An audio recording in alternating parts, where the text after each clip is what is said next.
Oh, wicked. What's going on? What's going on? What's going on? Yeah, I'm good, thanks. You guys all right? Yeah, man. Just enjoying I'm good, man.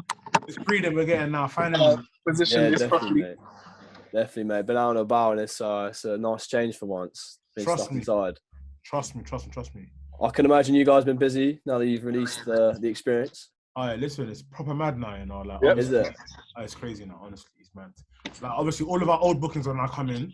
Yeah. Obviously, new bookings are coming in, and then obviously the experience stuff on top. So we're swamped. I can imagine, mate. It's all kicking off one time. Honestly, Well, I'm grateful still. the reason why we're here is obviously to talk about the experience. Yeah.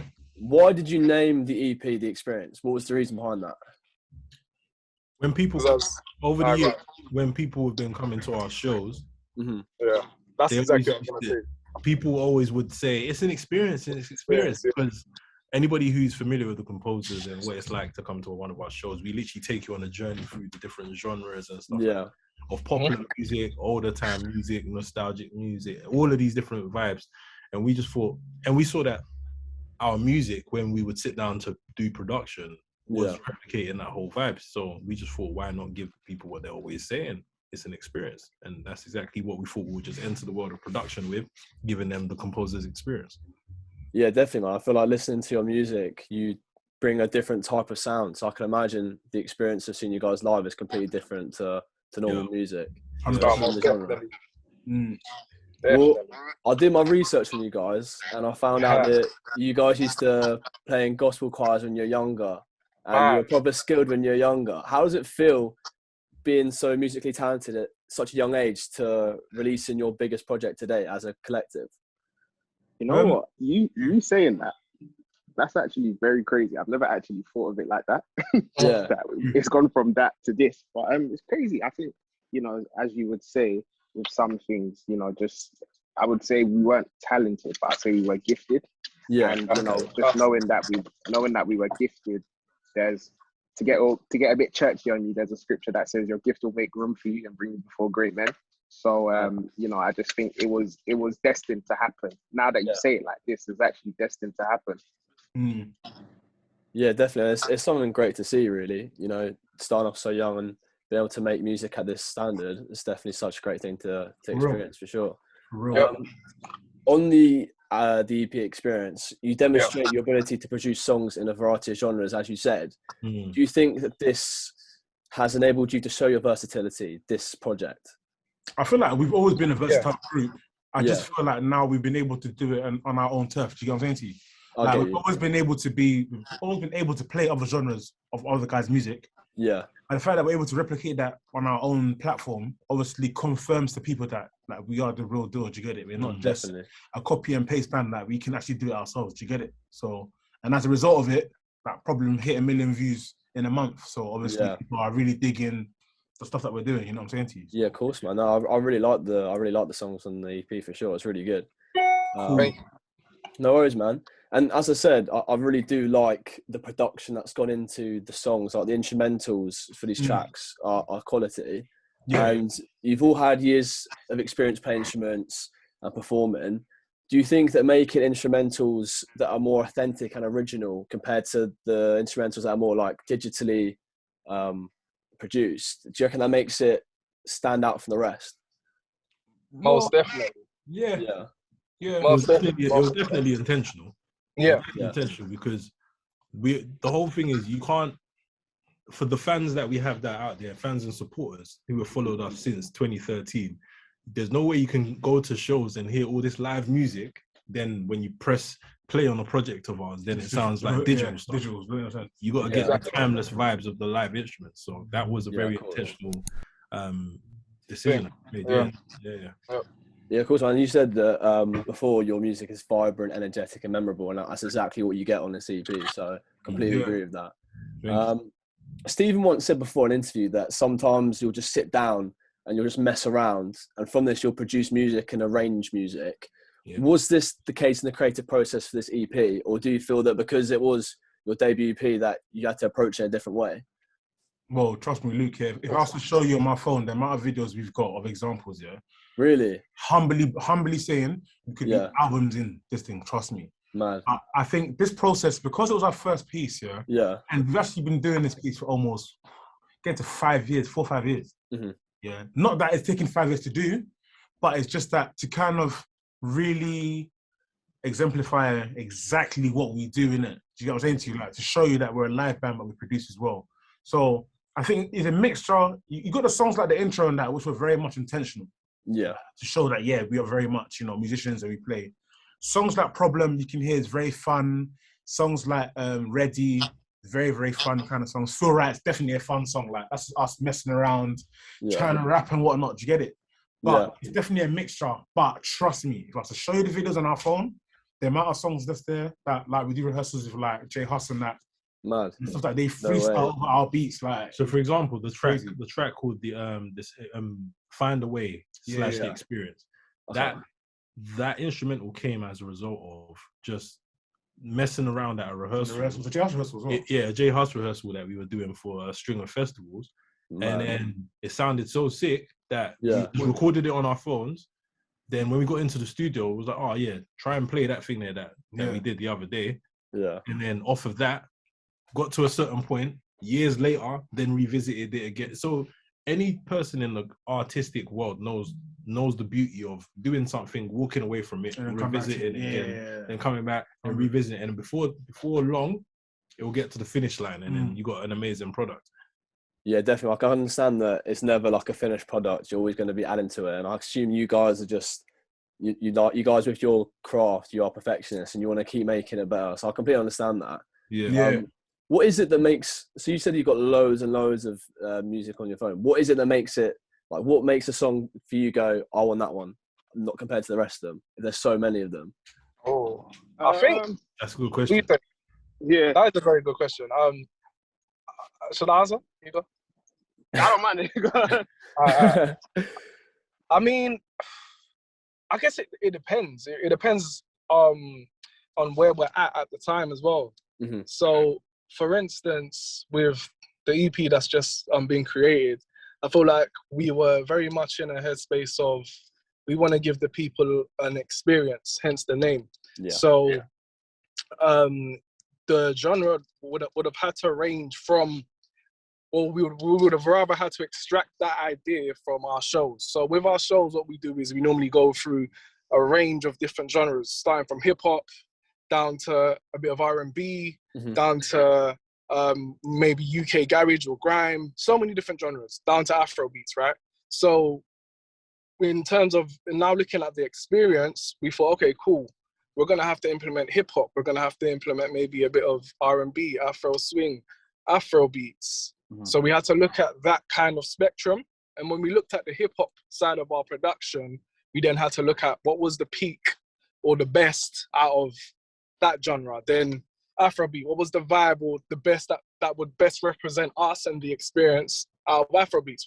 And then so on and so forth. You understand what I'm saying? I'll get you. Yeah. So that's kind of how we were able to be like, okay, cool. This hip hop beat with like these live elements, yeah, that's perfect. That exemplifies us and what we do. Cool. This R&B beat and etc. and so on and so forth. Yeah, I'll get you. No, I completely understand that. I mean, it's hard when you're covering so many genres. You got to get all of them in one album. That's extremely hard. But I do feel that I do feel that you successfully like targeted every genre and you did it well. So fair play for that. You mentioned there that one of the songs you aimed for is like an Afrobeat type song. Did you record a lot of the EP in Britain, or did you go back to your roots to get some inspiration for this EP? No, because unfortunately for us, we did this during COVID.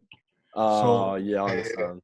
However, because of how connected and how regular we go back home, we're very much in touch with our roots, isn't it? Mm-hmm. A song like Problem, what really brought the African, like the Afro part of the Problem was the intro, and us actually doing the video in Ghana. Do you get it? Yeah. But everything was done in Britain. Luckily, the artist came down, like Eazi came down to London. Oh, nice. For something, we managed to link up and get the song done in a day, literally. The rest of them are all UK artists, so that wasn't anything hard. But definitely for the next project, definitely want to spend some time like in SA, Nigeria, maybe the east side of Africa, and really, really start digging into it. Kind of, we see like Amapiano's getting big, house is getting big, Nigerians are doing their thing. So yeah, and even around the world would be good as well, like to touch other parts of maybe Europe or maybe like, Asia, Yeah, definitely. And really start. Because I really believe in collaboration. Like, go in there, maybe let like an Asian artist come on like an Afrobeat song, or we do a live version of their kind of music. Do you get it? Like, so I'm down for that 100%. Yeah, no, definitely. I think going around the world and just getting a little bit of something from each country definitely 100%. makes the music more authentic, and it switches up every time. It's not just the same stuff. And you said that you like going around collaborating with people. On this EP, you collaborate with so many different artists, Kojey Radical being one of my favourite. Oh, yeah. What was it like collaborating with these people? Because that must have been unbelievable. And as you said, you like doing it all the time, going around places. Crazy. I mean, like Big said, we had to make a lot of it work during the COVID period. Yeah. Yeah, I mean, we have worked with him from a performance standpoint before, and his energy is just infectious. Like, him being one of your favorite artists, what he's like when he's on stage and when he's performing. It's electrifying. And we have the beat that he's on, which is It's Time, is actually one of the first beats that we had in our stash. Oh, nice. From production, period. And so the thing in actual fact that held us from putting that beat out sooner was because we couldn't find anybody who would suit it. Yeah. And then when we finally came across Kojey, like, we had always known Kojey from a distance, but when we finally linked him and got to experience his energy properly, then Stephen reached out to him, Stephen's drum boy, and it was a match. It was a match made in heaven, man. So he recorded it on his side, we did the beat on our side, and then developed it once the vocals came in and went back and forth that way. I mean, the beauty of things nowadays is the fact that you don't necessarily need to be in the same room to make stuff happen. So the same way that we're speaking to you right now, we can have a whole session with you right over Zoom right now. I mean, if after the interview you want to make a track, let's just do it. Do you know what I mean? That invitation. That's the invitation, bro. Yeah, I've got pens and bars now or something. Legit. Go dust off the microphone and that. Yeah. I don't think this would be do me justice, to be honest. But, but no, you said Kojey was a right suit to that instrumental, and you said that he gave such a great energy to it, and he does with all of his songs. Do you think that what attracts you to a certain artist is their energy? And if not just that, what else attracts you?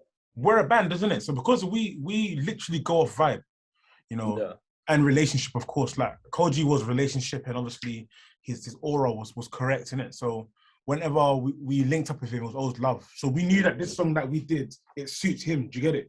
Okay. Like, with the other people, like, obviously we brought in 2 underground artists, which was Rax and then Jay, which was on Burnout. Obviously we have a relationship with them behind closed doors, but it was to also show people that, we want to push the underground to the forefront. It's not always about, no offense to the A-listers, always having the A-listers on your tracks. Yeah. But also, find talent around and obviously make music with them, innit? I'd say at the end of the day, everyone has said that the EP has been a smash and they like all the songs, and not all the artists on there are even known artists. So apart from vibe, definitely relationship, definitely rapport, and it all has to be organic as well.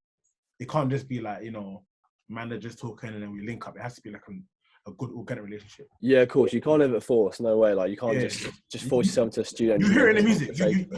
You'll know in the music that it's been forced. You'll know if the relationship was actually genuine or not. I actually get, because some collaborations in the UK, you're thinking, the big names, and then you listen to them, you're sort of thinking they could have done better. Yeah, they could have done better. Do you know what I mean? And no, I completely, and I really do respect the fact that you have that mentality, because you could easily just be like, we only want big names, whatever. But you have gone for underground people. And that leads me to the next question as well. Like, you have Kojey, you have Mr. Eazi, and you have underground people too. Do you think that your work can be a platform for the underground people and the up-and-coming people to show their talent and get themselves out there? That was exactly the purpose. The purpose. I mean, anybody who has followed the composers over the years, we've worked with literally everybody. So having access to the artists who are on the top of the chain, so to speak, that's not the problem. We can access them. We can get them on the track. But the whole intention was to make quality music the music would speak for itself, and it would make people want to go and discover these artists. 100%. And we've seen and heard testimonies of people being like, I didn't, like, who is this person? That's, for me, I think that's one of the most gratifying feelings out of this process, when someone's listening to the song or listening to the project, and then you can see them vibe, and then their first question is, who is that? Because then you could immediately see the fact that this is not something that we're not trying to force on the feed name thing. Yeah. nothing to you just because of the size of somebody's artistry level or their name or whatever. No, you're actually taking it in because it's actually just good music. Legit. Yeah, because at the end of the day, even when you look at projects where bigger artists from back in the day had particular collaborations because the artist was big at the time, years down the line, the song no longer means nothing because the artist is no longer big.